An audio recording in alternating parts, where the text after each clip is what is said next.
नूरपुर नगर के राजा बजीर सिंह और पड़ोसी राज्य किशनगढ़ के राजा राजबीर सिंह के बीच भयंकर युद्ध चल रहा था।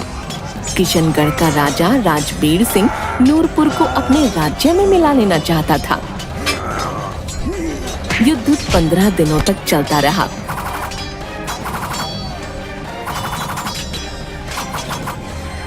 सैकड़ों सिपाही मारे गए,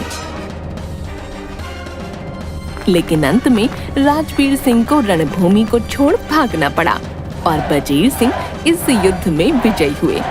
लेकिन युद्ध में अधिकतर राजकोष खाली हो चुका था और धनापूर्ति के लिए चिंतित बजीर सिंह की तबीयत बिगड़ती जा रही थी। बजीर सिंह अपने महामंत्री से, महामंत्री जी, हमें धन की बहुत जरूरत है। इस युद्ध में हमारा बहुत नुकसान हुआ है। सारा राजकोष खाली हो चुका है। हमें जल्द से जल्द धन की व्यवस्था करनी होगी।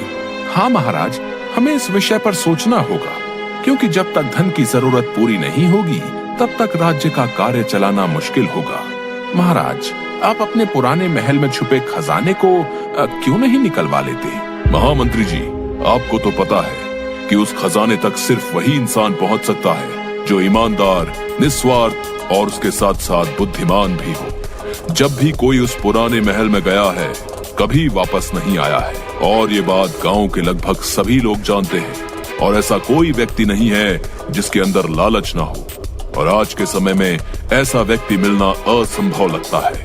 आप मुझे कुछ दिन का समय दीजिए, मैं ऐसे इंसान की जरूर तलाश करूंगा। महामंत्री ये जानते थे कि उस पुराने महल में जाने के लिए हिम्मत के साथ साथ हौसला भी चाहिए, और ये दोनों चीजें हमारे सैनिकों में नहीं हैं। महामंत्री ने बहुत ढूंढा, पर कोई भी ऐसा व्यक्ति नहीं मिला जो उस महल में जा सके। उन्होंने बहुत जगह ढूंढा, पर कहीं ऐसा व्यक्ति नहीं मिला। महामंत्री परेशान होकर बैठ जाता है। क्या करें? कोई भी ऐसा व्यक्ति नहीं है जो उस महल से खजाना ला सके। अगर ऐसा ही रहा तो थोड़े दिन में हमारे राज्य की हालत बहुत खराब हो जाएगी। कि तभी उसकी नजर खेत में काम कर रहे एक व्यक्ति पर पड़ती है। चलो इसे भी जांच लेते हैं।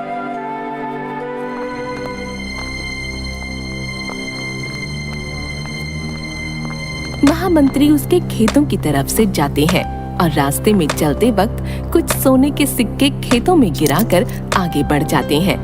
और जैसे ही उस अर्जुन की नजर उन सोने के सिक्कों पर पड़ी, वो महामंत्री जी को बुलाने लगा। महामंत्री जी सुनिए, सुनिए महामंत्री जी। महामंत्री जी रुक गए। अर्जुन भागा भागा उनके पास गया। क्या हुआ? मुझे क्यों बुला रहे हो? महामंत्री जी, आपके सोने के सिक्के मेरे खेत में गिर गए थे। मैं इन्हें देने के लिए ही आपको बुला रहा था। मुझे तो पता भी नहीं चला कब ये सिक्के गिर गए। लेकिन एक बात बताओ, तुम्हें धन की जरूरत नहीं है क्या? महामंत्री, धन की जरूरत किसे नहीं है? धन की जरूरत तो है, लेकिन अपने मेहनत की धन की, दूसरे के मेहनत की नहीं। महामंत्री उसका जवाब सुनकर खुश हो गए, क्योंकि उसके मन में जरा भी लालच नहीं था। महामंत्री ने पूरी बात अर्जुन को बताई।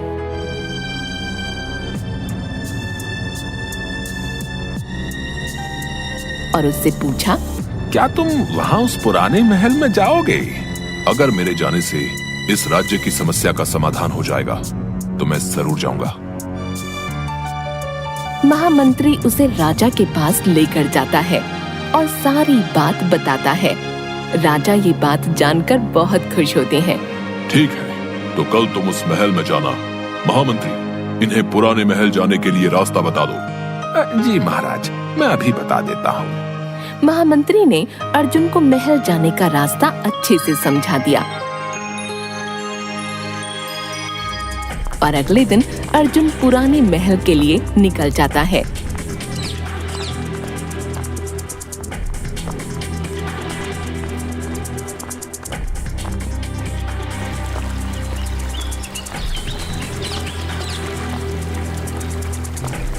और बहुत दूर चलने के बाद वो महल पहुंच जाता है। यहाँ पहुंचते पहुंचते तो रात हो गई। अब क्या करूं? कैसे जाऊं अंदर? बहुत अंधेरा हो रहा है। लेकिन अगर कल तक का इंतजार किया तो बहुत समय हो जाएगा। मुझे अभी इस महल के अंदर जाना होगा। यही सोचकर अर्जुन महल के अंदर जाता है तो देखता है चारों तरफ बस अंधेरा ही अंधेरा था। उसे कहीं भी सोना तो क्या, सोने का नामो निशान तक दिखाई नहीं दे रहा था। वो बस चलते जा रहा था। वो थोड़ा आगे बढ़ता है, तभी उसे वहाँ 2 दरवाजे नजर आते हैं।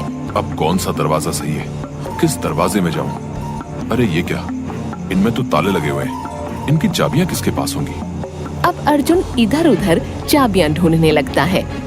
तभी उसे एक आकाशवाणी सुनाई देती है। अगर तुम्हें सही दरवाजे की चाबी चाहिए तो तुम्हें मेरी इस पहेली का जवाब देना होगा। बताओ, वो कौन सी चीज है जो उजाले में दिखती है, काले रंग की होती है, लेकिन अंधेरे में छुप जाती है? अर्जुन परेशान हो जाता है और कुछ देर दिमाग पर जोर डालने के बाद कमरे में इधर उधर घूमने लगता है और अचानक से उसे जवाब याद आता है। ऐसी तो दुनिया में बस एक ही चीज है और वो है हमारी परछाई। बहुत बढ़िया। इतने अंधेरे और अकेलेपन के बावजूद तुमने अपनी बुद्धि को संयम में रखकर जवाब सोचा। ये सच में काबिले तारीफ है। चलो, तुमने इस कमरे में जाने का पहला चरण तो पार कर लिया। बाएं हाथ के दरवाजे के पास जाओ और ध्यान से देखो, ताला खुला है। अब जैसे ही ये दरवाजा खुलेगा तुम्हें एक बड़ा कमरा दिखाई देगा, जिसके एक शोर से दूसरे शोर तक जाने के लिए तुम्हें कुछ कठिनाइयों का सामना करना होगा। कठिनाइयों से तुम्हें गणेश जी ही बचाएंगे। अगर इस परीक्षा में तुम सफल रहे तो अंत में तुम पूज्य महात्मा के कक्ष तक पहुंच जाओगे। ये तुम्हारी बुद्धि और ईमानदारी की परीक्षा है। अर्जुन आगे बढ़ता है और उस दरवाजे से अंदर जाता है। वहाँ उसे महल का एक बड़ा कमरा दिखाई देता है और ठीक कमरे के दूसरी तरफ एक और दरवाजा। अब मुझे उस दरवाजे के अंदर जाना होगा, लेकिन आकाशवाणी ने कुछ मुश्किलें आएंगी ऐसा कहा था। वो क्या है पता नहीं। अर्जुन एक कदम आगे बढ़ाता है। कमरे के फर्श पर लगे पत्थर अलग अलग रंग के चमकने लगते हैं और एक तरफ से उड़ता हुआ पत्थर आकर उससे टकराता है और उसे घायल कर देता है। इससे पहले कि अर्जुन कुछ समझ पाए, वहाँ पर बहुत सी चमगादड़ें उड़ती हुई उस पर झपट पड़ी। ये क्या हो रहा है? मुझे कुछ समझ नहीं आ रहा। तभी उसे आकाशवाणी में कही बात याद आती है और वो सोचने लगता है कि गणेश जी कैसे उसकी मदद कर सकते हैं।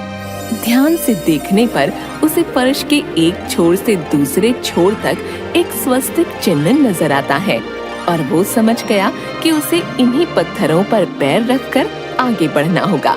अब मैं स्वस्तिक चिन्ह वाले पत्थरों पर चलता हूँ।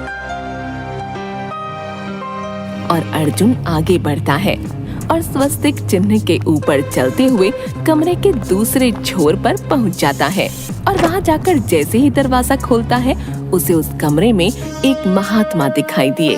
आ गए तुम। मुझे तुम्हारे जैसे दिल के साफ, बुद्धिमान और सच्चे इंसान का वर्षों से इंतजार था, ताकि इस खजाने को तुम्हें सौंपकर मैं स्वर्ग यात्रा पर निकल सकूं। महात्मा को प्रणाम।